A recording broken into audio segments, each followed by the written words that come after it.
I will say this till the cows come home. I don't like when diamonds wiggle step, but let me help with the process. When you're wiggle stepping, in those instances, what you're doing is essentially walking into a space. And when you walk into her space, it makes her want to press a button. It makes her want to press her crouching medium punch. When she goes for the crouching medium punch or a standing heavy punch or whatever option she wants to choose, that's when we decide to, walk back. Walk back in this instance, we now are outside of the crouching medium punch or standing heavy punch range, thus making them whiff.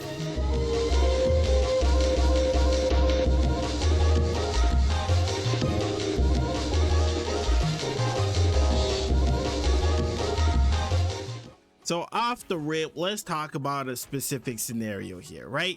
One thing that you're going to have to need as an Akuma player or as a Shoto player in general is anti-airs, right? So when you find yourself in situations where you're going to have to rely on anti-airs, this is something that you're going to have to need to have on deck, right? So because it unfortunately is not going to be one of those situations where you can get away with a crouching heavy punch, this is one of those situations where we can use our light DP to get out of this situation.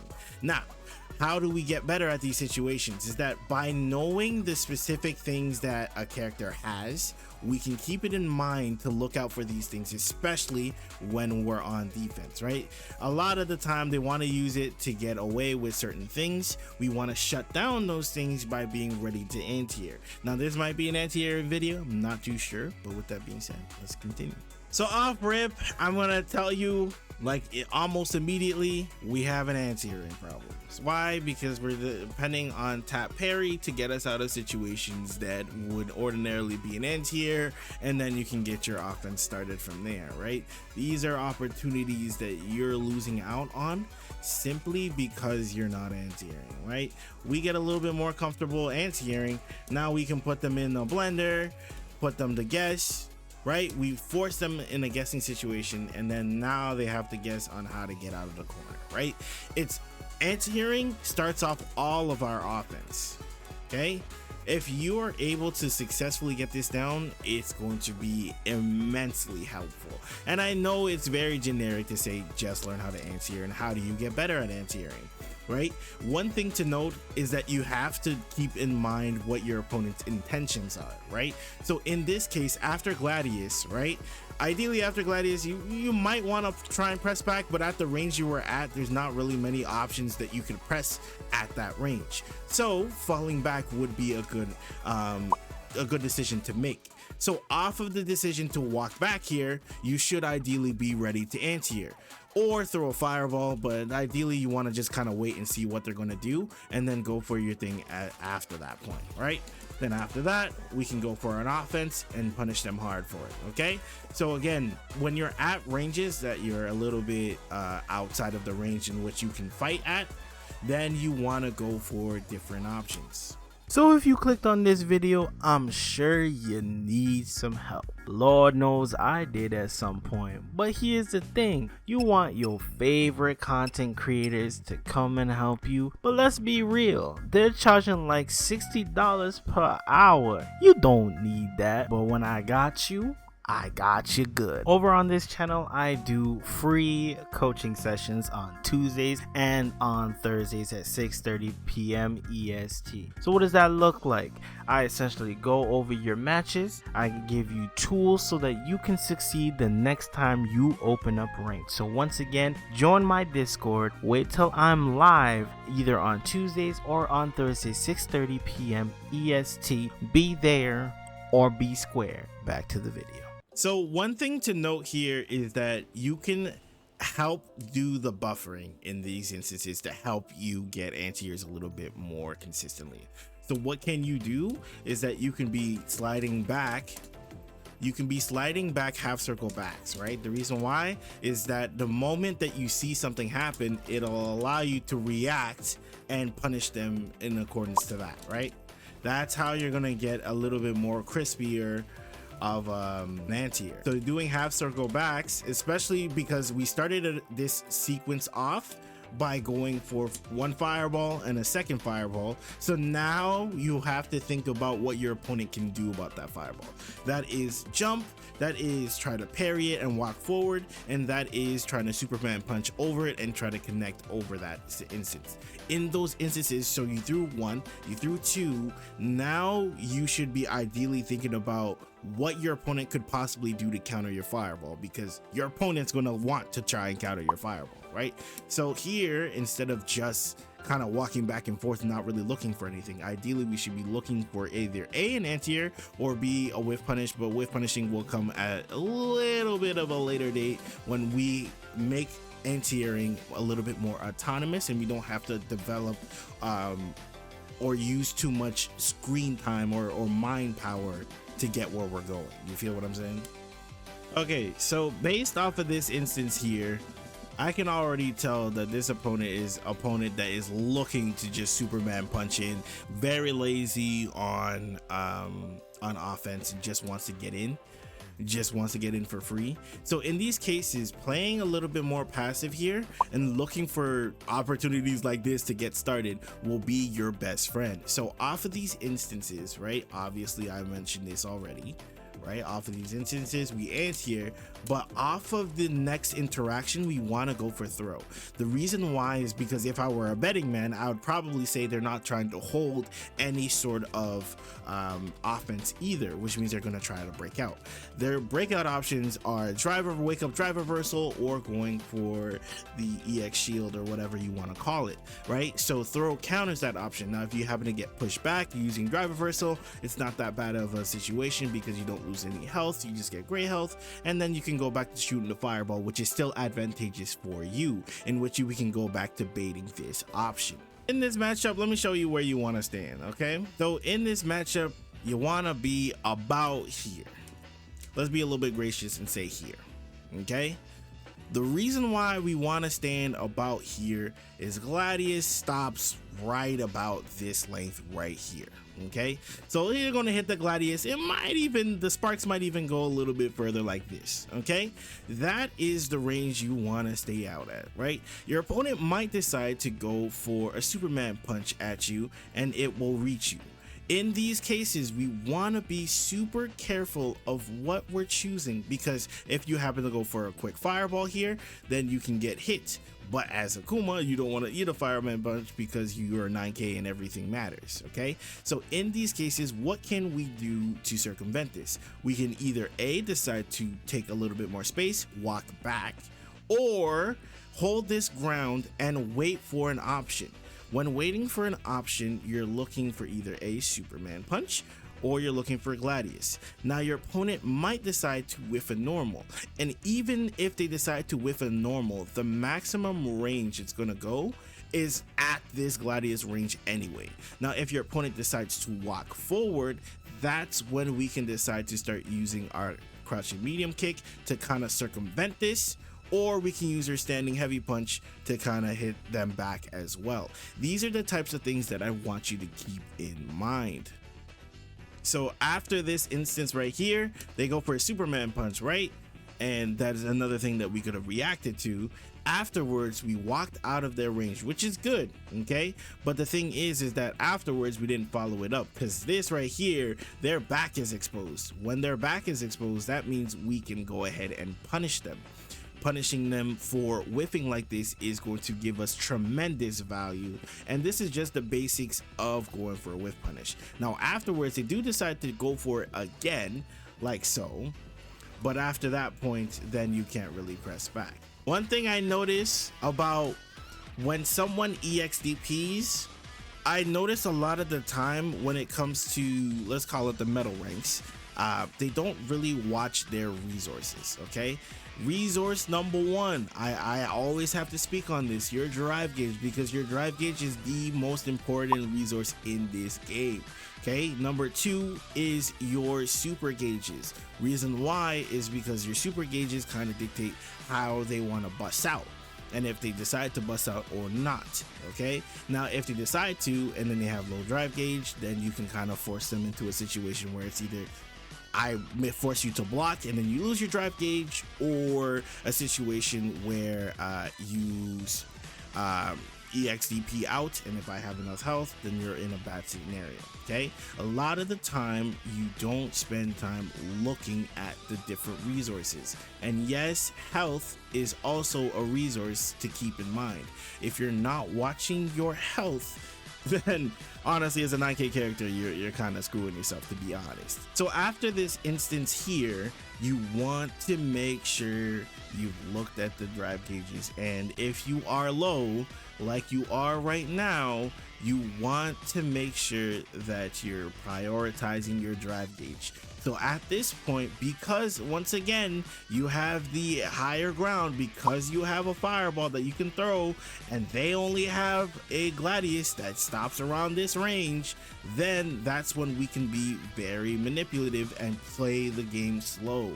Sometimes people don't abuse the fact that you can play the game slow. You can abuse the fact that you can throw fireball after fireball, and then they either have to be very smart with it, or they're going to screw the pooch like this guy does and just gladius at you or Superman punch at you. Okay, so here you're buffering. All right, here you're buffering. Buffering is cool. Buffering is kind. Yes, it's nice. I'm glad you're aware of this. But listen here, okay? I want you to note something. If you don't know whether you have this type of reaction, don't bother with it. Because what ends up happening is that when they test your gangsta like so, you're not ready. So if you don't have it like that, or you don't have it like that for the specific day, don't bother with it. Okay, it's not going to aid you if you don't have those reactions. Buffering like that doesn't help if you can't react. If you even look at your inputs, you didn't even press a button. You didn't even try it. You buffered it, but you didn't get anything because you didn't press a button. So then you got stunned for it. So instead, what could we do? All right, what we can do now, it is risky. Okay, now what we can do is that we already have data on our opponent. So we already know that they like to do what? They like the Superman punch. Okay, if your opponent likes a Superman punch, how about we decide to do something like we throw a fireball at them, right? We throw one fireball, maybe two fireballs, and then we kind of goad them into getting closer to us.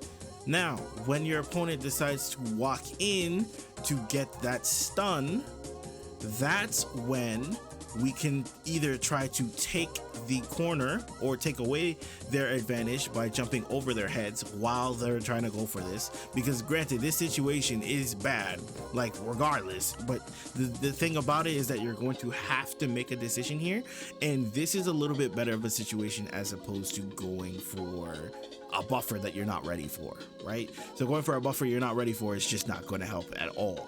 So what we can do here is that throw the fireballs. Once they throw the fireballs, they might go for Superman punch, which we know we can anti-air with light DP guaranteed, right? Or we can try and goad her into walking forward. When she tries to walk forward into DI because she thinks you're going to press a button into her, that's when we can jump over her head and then fully disengage. That way we can aid our drive gauge to come back.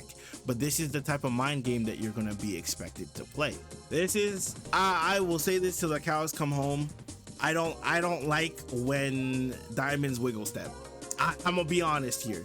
I don't like it when y'all wiggle step, because I know when you're wiggle stepping, you're not looking for anything. You're not looking for anything. When you're doing it, you're just walking in and out. You're not knowing what you're looking for.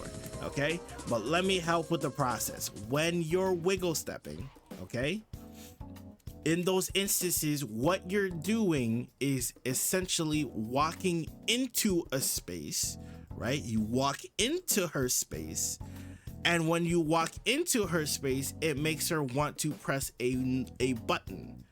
Okay, it makes her want to press her crouching medium punch.